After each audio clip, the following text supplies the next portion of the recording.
Hello friends, நீங்கள் பார்த்துட்டு இருக்கிறது ஹரிஷ் வாய்ஸ். இன்னைக்கு வீடியோவில் நாம் என்ன பார்க்க போகிறோம்னா Hunter x Hunter chairman election arc season 6 episode 138 request and wish. வீடியோக்குள்ளே போகிறதுக்கு முன்னாடி உங்களுக்கு இந்த வீடியோ பிடிச்சிருச்சுன்னா மறக்காமல் லைக் பண்ணியிருக்கேன். அண்ட் நீங்கள் இந்த எபிசோடுக்கு புதுசாக வரீங்கன்னா இதுக்கு முன்னாடி போட்டிருக்கிற எல்லா சீசனுமே பார்த்துட்டு வந்துருங்க. ஏன்னா அப்போ தான் உங்களுக்கு இந்த ஸ்டோரி லைன் புரியும். சரி, வளவல்னு பேசாமல் வாங்க நம்ம இன்றைக்கான எபிசோடுக்குள்ளே போயிடலாம்.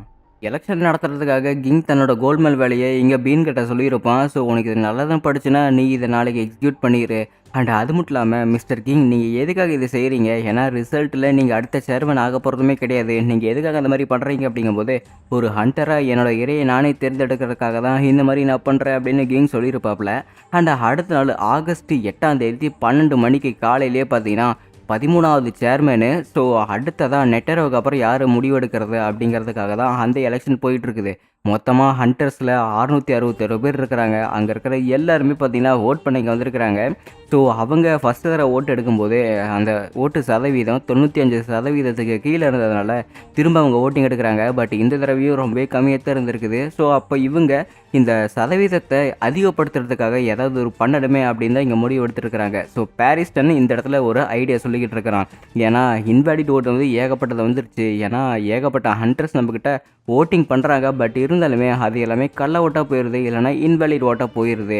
நாம் எப்படியாவது அதை கரெக்ட் பண்ணியாங்க அப்படிங்கிறாங்க. டே பைத்தியக்காரன், அதுக்கு காரணம் நீ சேர்மன் ஆக்கிறது யாருக்குமே பிடிக்கலடா அப்படின்னு காஞ்சி சொல்லிக்கிட்டு இருக்கிறான். பிடிக்கலன்னா வேறு ஒருத்தருக்கு ஓட்டிங் போட வேண்டியதானே? ஏன் நீங்கள் எத்தனை பேர் இருக்கிறீங்களா? இருந்தாலுமே எதுக்காக அவனுங்க இன்வாலிட் ஓட்டிங் போடுறானுங்க அப்படின்னா, இந்த இடத்துல நிம்மதியாக ஒருத்தன் எவனுமே ஓட்டிங் போட வரமாட்டேங்கிறான். அதுக்கான காரணம் அவனுங்க எவனுமே பொறுப்பு இல்லாமல் இருக்கானுங்க. ஸோ இப்போ அவனுக்கு பொறுப்போடுறதுக்காக நான் ஒன்று செய்யட்டா அப்படின்னு கேட்கும்போது, வாயை மூடிட்டு இருக்கிற அப்படின்னு சொல்லிட்டு கான்சாய் பார்த்தீங்கன்னா சண்டை போட வந்துக்கிட்டு இருக்கிறான். கான்சாய், நான் அவங்ககிட்ட ஏற்கனவே சொல்லியிருக்கிறேன், பேஷன் பேசுறது நீ அவன் கூட சண்டை போட்டா அது உண்மையிலேயே வீணாக்கப்படுற நேரம் தான். நீ அவன் கூட சண்டை போடாத, உனக்கு நான் எல்லோ கார்டு வார்னிங் கொடுக்குறேன் அப்படின்னு மியாசாம் சொல்லிக்கிட்டு இருக்கிறான். இப்போ நீ சொல்ல போகிற ஐடியாவை தெளிவாக என்கிட்ட சொல்லு அப்படின்னு சேடல் கேட்கும்போதே, ஒன்றும் பெரிய விஷயம் எதுவும் கிடையாது. அவங்க பேலட்டை கரெக்டாக வச்சு அவங்க ஓட்டிங் பண்ணணும். ஸோ ஒரு பேலட்டோட இன்னொரு பேலட் வந்து ஒத்து போய் அது வந்து சீட்டிங்கில் வந்துச்சுன்னா, ஸோ ஹண்டரோட லைசன்ஸு ஒரு கொஞ்ச காலத்துக்கு சீல் பண்ணுறோம். ஸோ அதை நம்ம அவங்ககிட்ட இருந்து பிடிங்கி வச்சிருவோம் அப்படிங்கிறாங்க.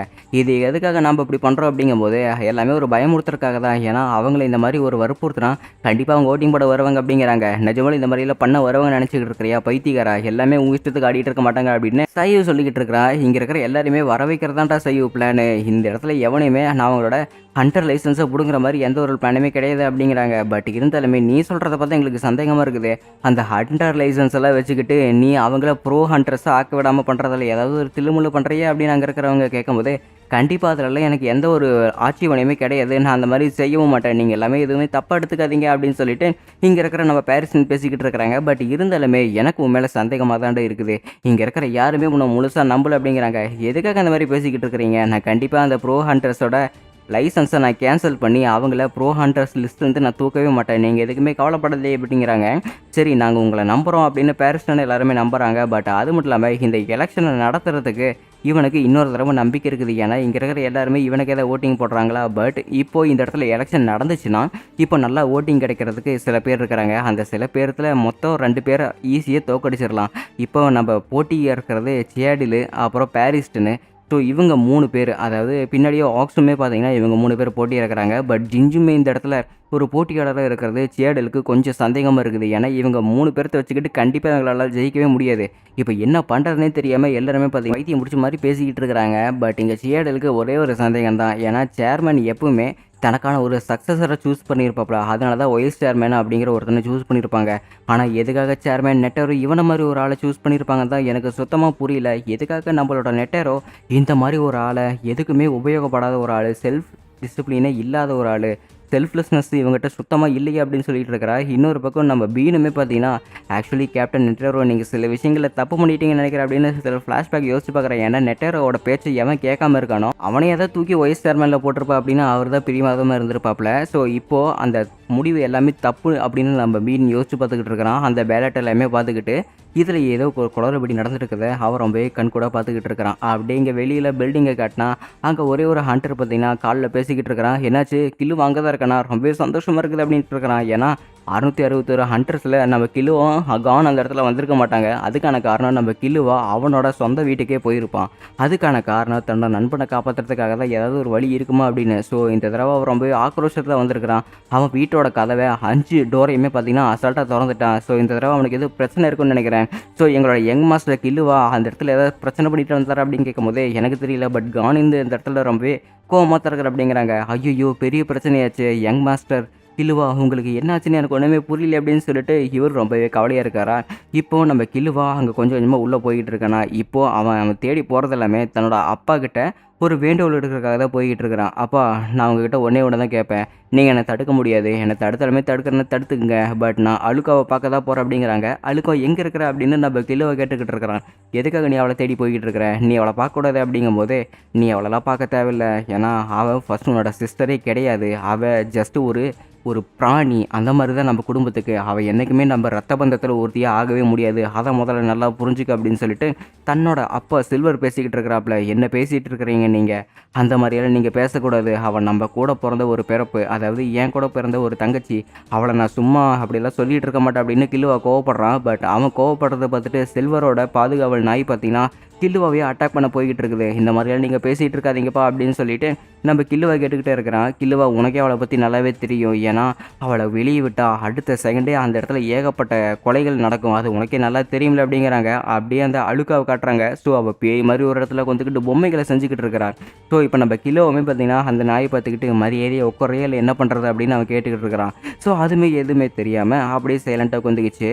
உடனே கில்லுவா தன்னோட கட்டை வரல கிடச்சி அந்த ரத்தத்தை ஒழுக்கிக்கிட்டு இருக்கிறா. ஸோ அவங்க அப்பா ஏற்கனவே நம்ம கான் வந்தப்போ கில்லுவாவா ஒரு ப்ராமிஸ் பண்ணி அனுப்பிச்சி விட்ருவாங்க, ஏன்னா உன்னை நம்பி வந்த ஃப்ரெண்ட்ஸை நீ என்னையுமே கைவிடக்கூடாது, அவங்கள நீ துரோகம் பண்ணக்கூடாது அப்படின்னு இவரும் இந்த இடத்துல சத்தியம் வாங்கியிருப்பார். இதே மாதிரி பண்ணி தான். ஸோ இதை காரணமாக கட்டி நம்ம கில்லுவா என் ஃப்ரெண்ட்ஸை நான் துரோகம் பண்ண விரும்பலை, தயவு செஞ்சு என் ஃப்ரெண்டுக்கு ஹெல்ப் பண்ணுங்க அப்படின்னு சொல்லிட்டு கில்லுவா அந்த இடத்துல ஒரு வேண்டுகோள் எடுக்கிறான் பாருங்க. சரி எனக்கு வேறு வழி இல்லை, வானானு கூட்டிகிட்டு போகிறேன் அப்படின்னு சொல்லிட்டு தன்னோட அப்பா சில்வர் பார்த்தீங்கன்னா அண்டர் கிரவுண்டுக்கு கூட்டிகிட்டு போகிறாங்க. ஆக்சுவலி நீ அவளை பார்க்க போகிறதுக்கு முன்னாடி அவளோட ரூல்ஸ் என்ன அப்படின்னு நீ தெரிஞ்சுக்கணும். ஸோ அழுக்காவோட விஷ் பற்றி உனக்கு தெரியுமில்ல அப்படின்னு சொல்லிட்டு அவங்க அப்பா கேட்டுக்கிட்டு இருக்கிறாங்க. பட் நம்ம கில்லுவா அவன் பட்டுக்கு சைலண்ட்டாக இருக்கிறான். ஸோ அண்டர் கிரவுண்டில் போனதுக்கப்புறம் எப்படியோ maximum 5 to 6 security guard door பார்த்தீங்கன்னா அந்த அளவுக்கு ஹை வால்ட்டோடு இருக்குது. ஸோ ஒவ்வொருத்தருமே பார்த்தீங்கன்னா அந்த கீ வால்ட்டை என்டர் பண்ணால் தான் அந்த டோருமே திறக்கும். ஸோ இதெல்லாம் பார்க்கும்போது நம்ம கில்லுவாவுக்கு ரொம்ப சங்கட்டமாக இருக்குது, ஏன்னா தன்னோட கூட பிறந்த ஒரு பிறப்பை இந்த அளவுக்கு ஒரு இடத்துல அடைச்சி வச்சுருக்காங்களே அப்படின்னு அவன் ரொம்பவே சங்கடப்பட்டுக்கிட்டு இருக்கிறான். ஸோ நம்ம கில்லுவா இந்த மாதிரி சோகப்பட்டுக்கிட்டே இருக்கும்போது இன்னும் வால்ட்டு உள்ளே போய்கிட்டே தான் இருக்குது. அவனுக்கு குற்ற உணர்ச்சி ஏகப்பட்ட வந்துக்கிட்டு இருக்குது. அண்ட் அது மட்டும் இல்லாமல் கரெக்டாக மெயின் டோருக்கு வந்துட்டாங்களா. ஆக்சுவலி இந்த மாதிரி லாஸ்ட் விஷயம் ஏற்கனவே உங்கள் அண்ணன் பண்ணிட்டான் அப்படிங்கிறாங்க. மிலுக்கி அப்படி என்ன அவங்ககிட்ட விஷ் பண்ண அப்படின்னு கேட்கும்போது அவன் ஒரு கம்ப்யூட்டர் கேட்டா அப்படிங்கிறாங்க. ஓ கம்ப்யூட்டரா, அது ஒன்றும் பெரிய விஷயமெல்லாம் கிடையாது அப்படின்னா சரி அந்த விஷயம் நான் பண்ணுறேன், இனிமேல் எல்லாத்தையுமே நானே பார்த்துக்கிறேன் அப்படின்னு சொல்லிட்டு இங்கே கிலுவா சொல்லிக்கிட்டு இருக்கிறேன். சரி அப்படின்னா அழுக்காவோட விஷ் ரூல் பற்றி உனக்கு தெரியுமா தெரியாத, முதல்ல அதை என்கிட்ட சொல்லு அப்படிங்கும்போது நான் அதை பற்றியெல்லாம் கவலைப்படலை, ஏன்னா எனக்கு அந்த மாதிரி ஒரு ரூல்ஸ் எதுவுமே தேவையில்லை, ஏன்னா அவள் என் தங்கச்சி, எனக்கு அவளை எப்படி சமாளிக்கணும்னு எனக்கு தெரியும் அப்படிங்கிறாங்க. இங்கே பாரு கிலுவா, நான் உன்னை அவ்வளோ அசால்ட்டால் உன்னை அனுப்ப முடியாது, ஏன்னா உனக்கே தெரியும் அழுக்காவால் ஏகப்பட்ட பேர் உயிரிழந்துருக்கிறாங்க, நீ அதை தாண்டி உள்ளே போகக்கூடாது அப்படின்னு இந்த இடத்துல அவங்க அப்பா சில்வர் சொல்லிக்கிட்டு இருக்கிறாங்க. ஆனால் நாம் கொண்டதை விட அவள் கம்மியாக தான் கொண்டிருக்கிறான், முதல்ல அதை புரிஞ்சுக்குங்க அப்படிங்கிறாங்க. அப்படியே நம்ம கிலுவாவோட மைண்ட்லேருந்து பார்த்திங்கன்னா ஒரு ஃப்ளாஷ்பேக் கொண்டுட்டு போகிறாங்க. தன்னோட தங்கச்சி அழுக்கா அப்படிங்கிறவ எந்த மாதிரி ஒரு இடத்துலேருந்து வந்திருக்கிற அப்படின்னு சொல்லிட்டு. ஸோ தன்னோட ஒரு தங்கச்சி அழுக்காங்கிறவ அவங்கக்கிட்ட வேலை செய்கிற பட்லர்கிட்ட பார்த்திங்கன்னா நல்லா ஜாலியாக விளையாட்டுட்டு இருக்கிறாளா. என்னை தூக்குங்க அப்படின்னு அழுக்க சொன்னோன்னே அவங்கள தூக்கிட்டாங்க. என்னை இந்த படிக்கட்டில் தூக்கிட்டு போங்க அப்படின்னு சொன்னோன்னே அந்த பட்லருமே தூக்கிட்டு போயிட்டாங்களா. சரி இப்போ உங்களுக்கு என்ன விஷயம் வேணும் அப்படின்னு சொல்லிட்டு நம்ம அழுக்கோட கண்ணு பார்த்திங்கன்னா வித்தியாசமாக மாறிடுச்சு. இதை பார்க்கும்போது அந்த பட்லருக்கு பயமாக இருக்குது, ஏன்னா இவங்களுக்கு என்ன பண்ணுறதுனே தெரியாமல் நம்ம கில்லுவை போய் கூட்டிகிட்டு வராங்க. யங் மாஸ்டர் கில்லுவை இவங்களுக்கு என்னாச்சுன்னு பாருங்கள், உங்கள் தங்கச்சிக்கு ஏதோ ஆயிடுச்சு அப்படின்னு சொல்லிட்டு ஓடி வந்து கூப்பிடும்போது பயப்படாதீங்க எல்லாமே நானே பார்த்துக்கிறேன் அப்படின்னு சொல்லிட்டு இங்கே கில்லுவா சொல்லிக்கிட்டு இருக்கிறான். அழுக்கா என்னை டப்புனு 3 தடவை தூக்கி போடு அப்படின்னு சொல்லிட்டு நம்ம கில்லுவா ஒரு ரெக்வஸ்ட் கொடுக்கும்போது அண்ணன் கூட பார்க்காம அப்படியே அசால்ட்டாக தூக்கி போட்டுட்டா.